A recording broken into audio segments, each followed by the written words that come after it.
What is going on, guys? Welcome back to another YouTube video. Today I am doing a custom center console on my 2003 Chevy Silverado, and we're basically upgrading from the OG original one. There is some modification that we have to do, so in this video, guys, I'm gonna show you guys how to do that and install it and get it on your truck so we could be looking like this now.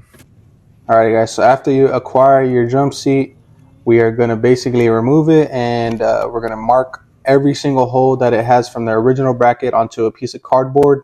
That way we won't forget exactly where it lines up, because we are going to be cutting that. Just like that. Now we're going to the next step. The next step, we're going to remove the plastic cover that comes with the jump seat, and that is held by clips all around the bottom of the jump seat. Alright, here's the new and here's the old, and it's pretty simple. We're basically cutting the old bracket off the original jump seat, and we're going to transfer that to the new, and we're cutting right above the seatbelt mark. So let's get cutting, guys.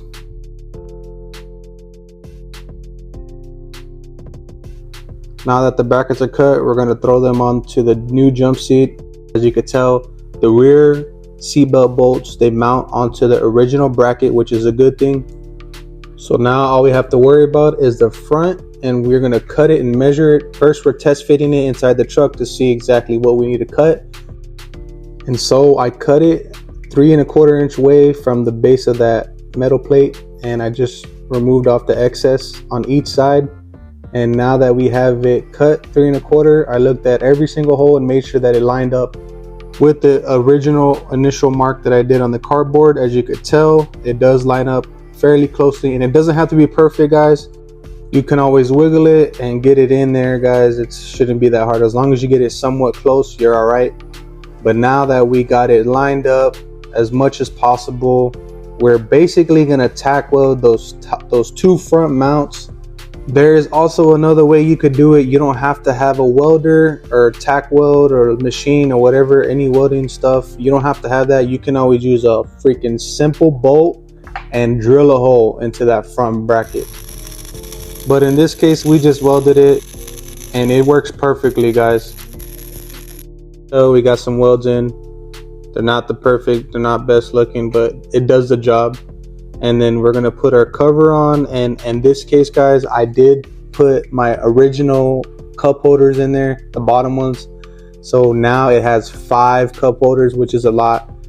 It's not necessary, but I went ahead and did it just because it's pretty cool. And I'm also having a baby, so I got more spots for baby bottles now.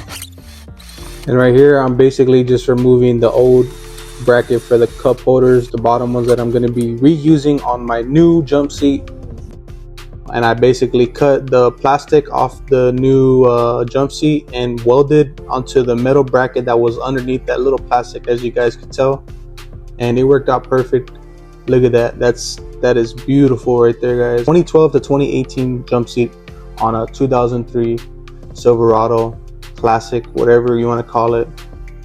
Pretty simple, pretty easy. It's not that hard. It looked kind of hard, but it's not really that hard, guys.